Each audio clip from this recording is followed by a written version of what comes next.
What's up, good folks? Welcome back to the Pro Wrestling Experience on ChicagolandSportsRadio.com. Love the interaction today so far. 3 callers already, and we got 3 interviews going on today, and we got the first one right now. We're joined by the host of Wrestle Reaction, Frank Manzo. How are you doing, my friend? Very good, Josh. How's it going? Decent. I had to play the Bret Hart for you. I love it. My favorite wrestler ever. I'm actually going to get to see him this Saturday. If anybody's in the Jersey area, Pro Wrestling Syndicate is putting on an awesome show this Saturday in Edison, New Jersey, and Bret Hart is the guest host, so that's going to be awesome. So let's get this bad boy started. Of course, we had the reports of CM Punk leaving WWE, going through all the dirt sheets, WrestleZone, Wrestling, all the good other wrestling rumor websites. There's no facts into it to what we know right now. I know a lot of people said source close to the situation saying that he feels that he's done right now and he's not coming back. At the same time, especially with having Raw coming here in Chicago in a couple of weeks and trumping the whole plans of WrestleMania now with the Daniel Bryan craze and phenomena going on in the product, it's just throwing a lot of curveballs. And, you know, a lot of people complain about WWE's never having a long-term booking plan. I thought they actually had a set plan of what they wanted to do this year, and then now there's all these curveballs coming from all different directions. Yeah, I mean, I don't know how set they were this year because a lot of the reports coming out, even starting in, December, were very confusing. Apparently, Vince was really trying to get The Rock back at one point, and then he was really trying to get Shawn back at one point. He was really worried about what he was going to do. I mean, at this point, going into Elimination Chamber this Sunday, this has to be the most unset, confusing road to WrestleMania I have seen in a very long time, maybe ever. Because usually, okay, Rumble, sometimes you can get some stuff set in stone and you know what's going on. And then a week or two after that, you'll start to really put the pieces together. But always going into Chamber, we've got a pretty good idea of what's going to happen. And I think the only thing we know at this point for sure is that Batista's going to be fighting in the World Championship match at WrestleMania. That's it. That's the only thing you could put money on. I mean, I think that Randy Orton's coming out of the Chamber with the belt. I know a lot of people think that. I also think a lock is Brock Lesnar versus The Undertaker because I don't think they're going to move on Sting that quickly right now. But besides that, Daniel Bryan, what you do with him is a major wild card right now. And obviously the CM Punk situation, I'm going to say that if he's not there this coming Monday, I would bet 90% sure he's not working Mania. But then again, only 1 week after that, they're in your hometown of Chicago over there. And that's really the last stop on the train tracks for CM Punk. If he does not make it by this coming Raw or the next week in Chicago, it's over. He's not going to be in WrestleMania 30 in any capacity. And I got to be honest, you know, I like Punk. I don't think what he did this time is right, but as far as Monday's Raw went, I was pretty pleased with the show, and I didn't really even notice he was gone. I know you guys were touching on that a lot during the Wrestle Reaction recap show. I agree. It was like he wasn't even there. It's like, oh, you know, sometimes when you're watching the show, you notice a certain guy is missing. Or there's been some cases where I've noticed John Cena wasn't on the show, and I thought the show was good. But at the same time, do you think WWE did this because they knew the backlash they were getting from WrestleMania 29 being as predictable as the Rumble was this year? So as far as hiding from what was actually going to be on the card this year? I think it's similar to last year because I had said last year that if Brock Lesnar did not enter the Rumble, that Cena was a lock to win. I think a lot of people agree with that statement. And then, you know, it ended up being Cena. This year, I think it was really, really painfully obvious, and more than ever, honestly, because they did not promote anybody else whatsoever to win that Royal Rumble except Batista. I mean, I tweeted this on Monday night during Raw. I loved what they did with the opening segment of Raw this week. They had all 6 guys for the Chamber come out, cut their little promos, stake a claim to fame that they're going to win the Chamber this coming Sunday. And by doing that, you give a realistic approach that other people do have a chance. There was never one of those moments as far as that went for the Royal Rumble. There was never anybody else who even cut a promo about winning the Royal Rumble, except that the quick ones they did in the montage right before the Rumble match. But at that point, it's for fun, and it's too late. And there was really no chance of anybody besides Batista winning, and that's one thing the fans backlashed about how painfully obvious that was, and it wasn't a painfully obvious popular choice either. People didn't like it. True. I like the Rumble match. Don't get me wrong, but at the I same did time, too. By the way, it was way too obvious. I feel like sometimes when you can kind of relate it to like some playoff games or whatever for the NFL, when let's say for the Bears and Packers' sake, we know that we can't control Aaron Rodgers when it comes to defense, and then you got a lead on the Packers like we did in that first half, and then right when it's crunch time, you already know what's gonna happen. Rodgers gonna throw the bomb, and then there we go, we're off to playoffs again.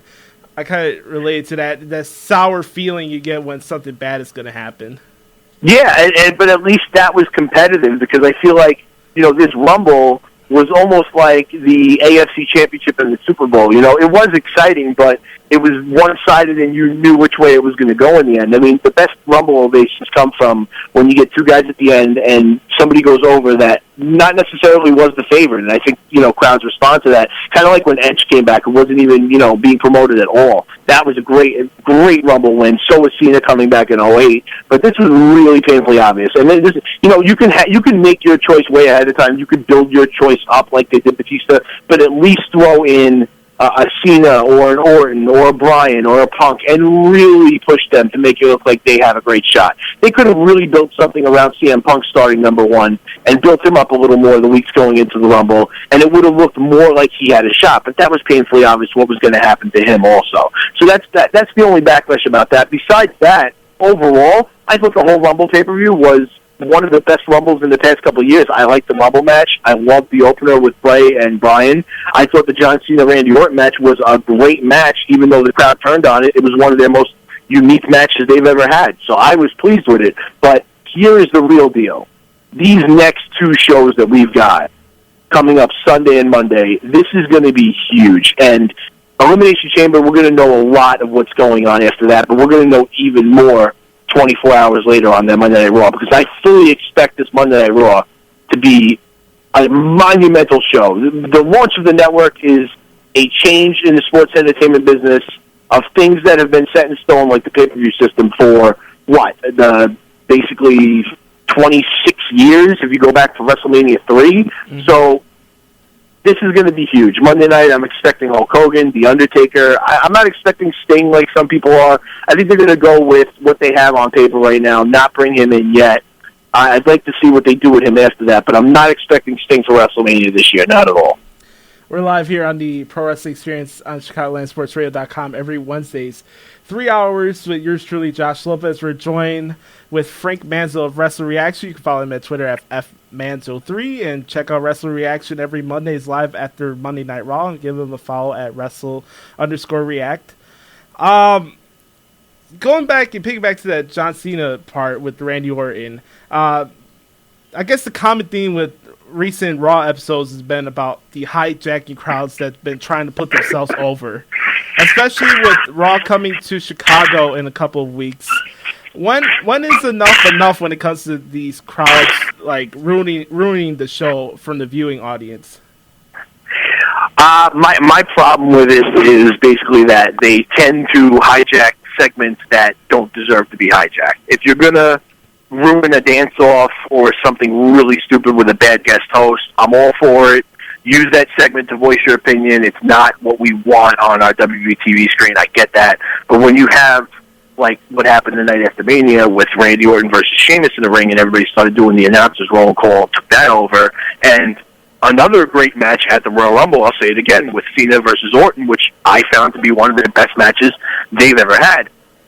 When you do that, during that, you're disrespecting the guys in the ring. You're taking away from the performance, and if it's not merited, I'm not for it. I thought that was bad at the Rumble. I thought there were other times they could have done it.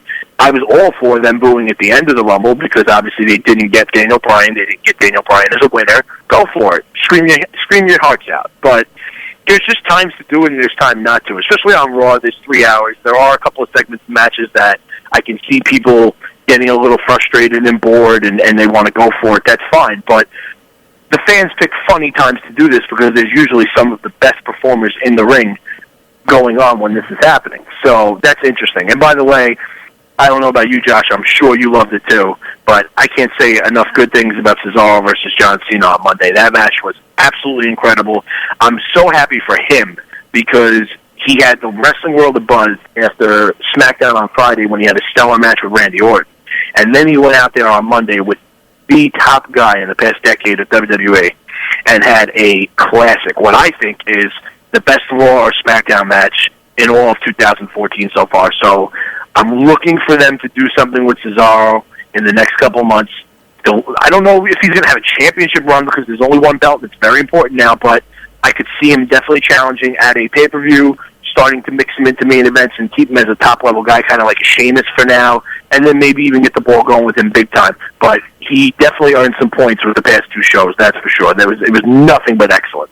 Definitely excellent, especially his past encounters he had with Sheamus and Daniel Bryan over the last couple of years, and it flew by fans' heads. But now you see the matches he's had with Orton and Cena, and I definitely feel Cesaro belongs. And Cesaro is actually the guy I feel that's going to have the breakout year, like a Roman Reigns. But at the same time, I wouldn't be surprised if we get a rematch with Cesaro and Cena at WrestleMania if they don't go with this Bray Wyatt and John Cena match.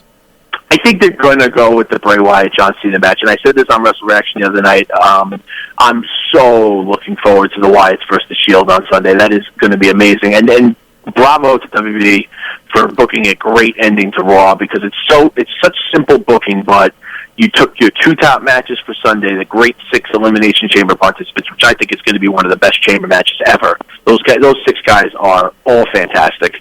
And you threw them in with the Wyatt and Shield feud, and you had a massive brawl at the end of the show, and the fans got to see all the top guys and the top feuds going at it at once. It made for a great ending to that show. But I'm really looking forward to see what they do with that 6-man tag on pay-per-view Sunday because you can't really hurt Bray Wyatt right now, and you definitely can't hurt the Shield either. They're both such powerful and up-and-coming entities in WWE. I do maybe see the Wyatts going over because the Shield has some miscommunication or somebody accidentally hit someone or something like that, but I don't think the Shield will implode on the spot, and that will be it. I could see it still dragging on until the next night or the week after, and maybe even going towards finally culminating at a match at WrestleMania, possibly between the 3. I think that would be great. But I don't think they will explode right on the spot on Sunday. I think there'll be some good interviews about it after that. But that might be the way that Bray Wyatt and the boys go over on Sunday. And by the way, I'm expecting Bray Wyatt to interfere somehow in the Elimination Chamber match because John Cena is not a guy that you can just have lose inside the Elimination Chamber fair and square. He doesn't go down like that quite often. When he does, it's in a big prominent main event and he's trying to put somebody over, a la SummerSlam and Daniel Bryan. So had Cena get eliminated from the Chamber, I think the Wyatt family is going to have a little something to do with that, and that'll really start this WrestleMania program. All right, cool. We have to head a commercial break really quick. You want to stay on for a little bit, talk about some network stuff? No, I actually have to go, but I do appreciate that, Josh. Thank you for having me on. You guys, there's 2 huge shows coming up this weekend and Monday. Sunday night, WrestleReaction.net. Right after the Elimination Chamber pay-per-view, I have WrestleZone's Justin LaBar on with us. Me and Joe are going to be talking to him. Going to run down the whole show and what we think is going to come next. And, of course, the next night, Wrestle Reaction's usual spot. Live after Raw, we have Josh Eisenberg from Chairshot Reality on WrestleZone, and we're going to have another great show. 2 great shows back-to-back. Josh, I know you'll be watching. Feel free to send in any of your questions, your commentary. We love it. And thanks for having me on. I really appreciate it. No problem, bro. Hopefully you get to see you soon at WrestleMania, all right? I'll talk to you soon. Take care. Thank you. Bye. Right. That's Frank Manzo from Wrestle Reaction. Let's again give him a follow at Wrestle_React. Great show. We have to head into commercial break. When we come back, I got some interesting stuff to talk about for the WWE Network. We'll have to find out next on the Pro Wrestling Experience, ChicagolandSportsRadio.com.